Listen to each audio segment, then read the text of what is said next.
Internets! Hello, you lovelies, and welcome to my conversation about The Penguin Episode 4, which I think solidifies this show as the best show on TV.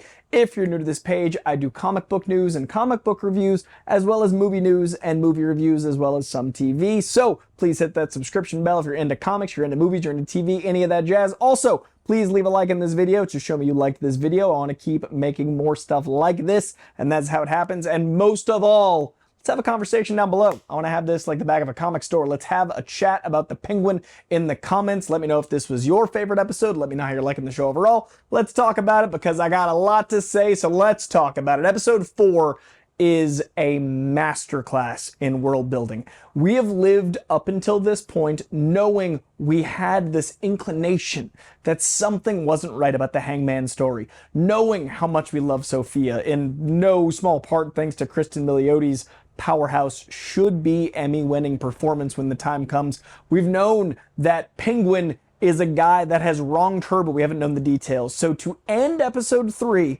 with forgiveness finally happening, to finally have the moment of some tenuous tolerance between the two of them, him saying, "I will work at getting you to trust me," and then hard cutting after he glances out the car window when Vic picks him up, to come back and to see that exact moment from Sofia's perspective, and then to live in Sofia's perspective, flashing back to how all of this happened, is genius. Not only do we get the moment of, well, yeah, Penguin's a villain, he just abandoned me, we just finally had this solved, but we find out the extent to which he put her in Arkham. Now, she's been building to villainy. There's been this incredible crescendo of her getting the power she always deserved, her having an awful relationship with her family. Everything's been mystery.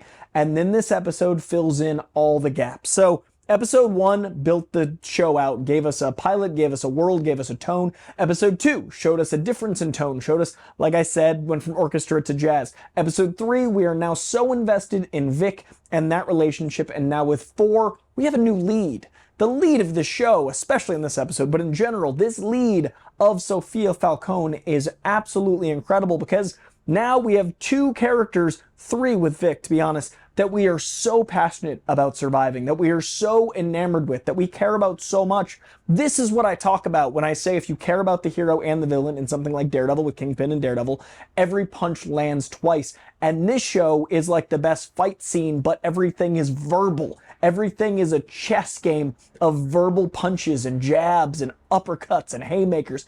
Every bit of this is hyper-violent verbally. And now, with this episode, everything Penguin does, has done, will do, has been completely reframed. She would not be the Hangman if not for Penguin. She would not be in this situation if not for what her father did to completely betray her. And her father, what a great performance by Mark Strong. What an incredible take. That role was played, I thought, so well by John Turturro, but I think played even better, in my opinion, by Mark Strong.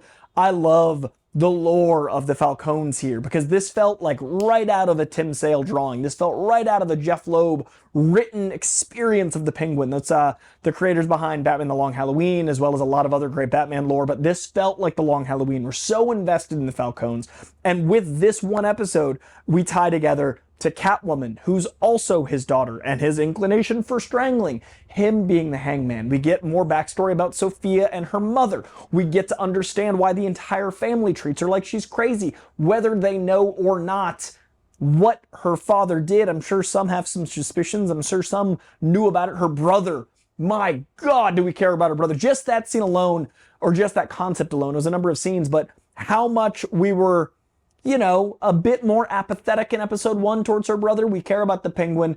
This guy's you know, an overeager, entitled little mob kid, kills him. And now we're like, okay, that's Penguin's kickoff. When you see 2 sides of a story, it is so much richer. You care so much more. Because now retroactively, that scene with Penguin and the brother is so much more damning for Penguin, because the brother was the only one that tried to do anything, the only one that visited her. And I love that scene of him going into the Iceberg Lounge and asking if, you know, if the dad ever has any indiscrepancies, setting up Selena Kyle and Catwoman, and that her somehow, somewhat feeling and knowing something's wrong there.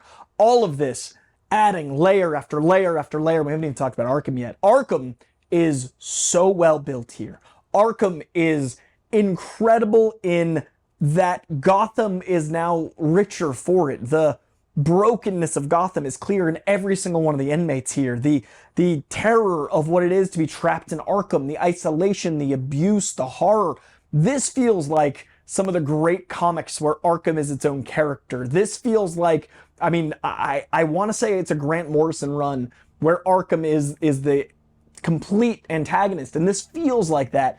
I love that the moment I heard the voice, I'm sure everyone thought it was Harley Quinn, and they had to literally call her like Magpie to make sure it was clear.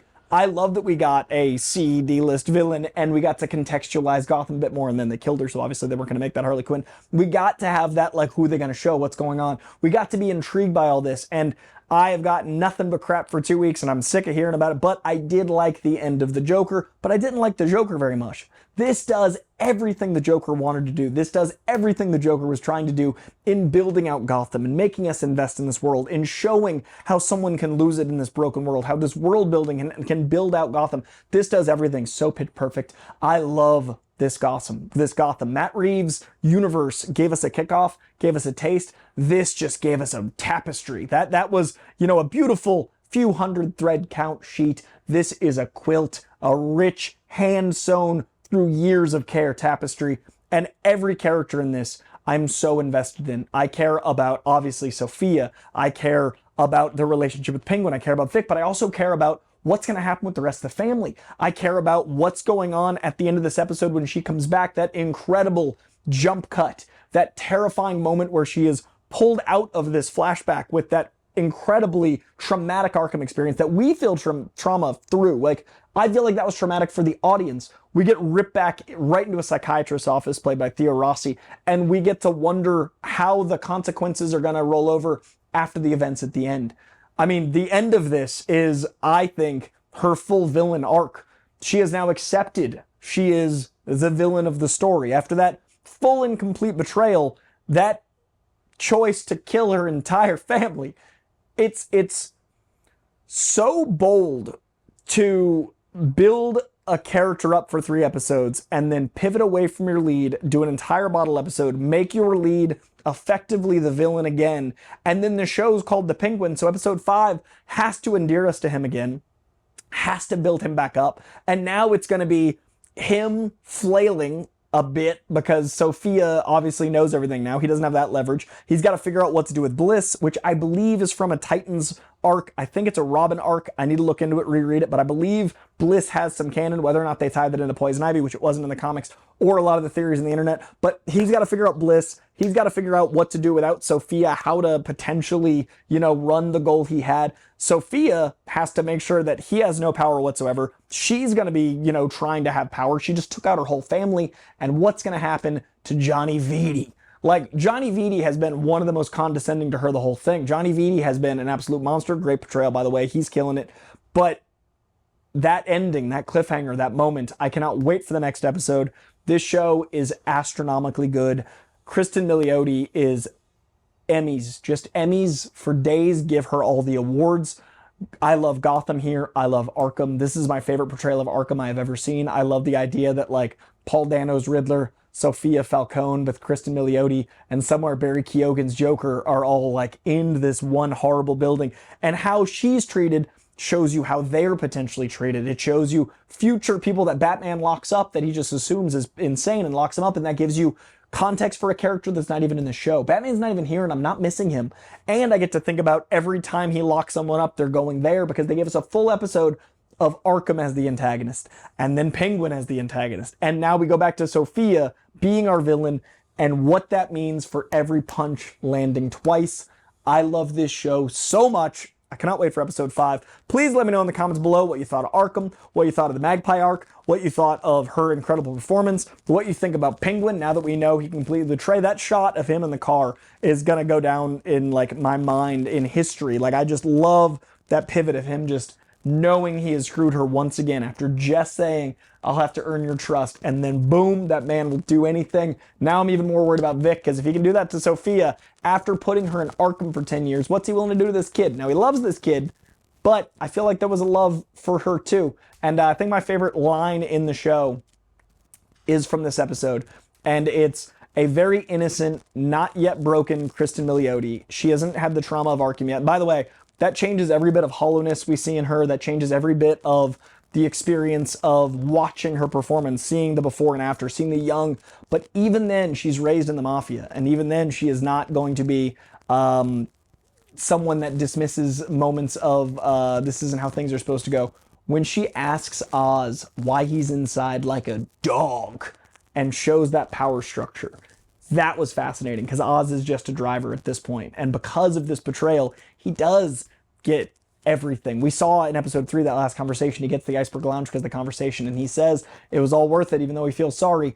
I love what this episode did for episode 3, 2, 1, what it means for 5, but the before and after of her and that line about what are you doing inside, making him effectively a dog, how she treats her driver, and then what that's going to mean after all this episode. Man, this show is so good. Let's talk about it in the comments below. I love this show dearly. Please leave a like in this video. Please hit that subscription bell. Trying to grow this beast to 36K, and we're at 35.5. Let's keep it growing. So much love to you for watching this. I hope you're loving the show as much as I am. It is truly a masterwork to me, and I hope you're having the same love for it as I do. We'll see you next week for episode 6. We will see you in a couple days for more This Week in Comics. We will see you probably, I just posted a Superman review, and there's lots more to come this week. And then Monday, like basically a week from tomorrow, I will be seeing Venom, and I'm going to do an out of the theater review for Venom: The Last Dance, and then you'll get a non-spoiler review that Wednesday, and then full spoiler Friday, and then Easter eggs and stuff that weekend. So hit that subscription bell. Lots of stuff to come. Penguin, episode 4. What a masterpiece.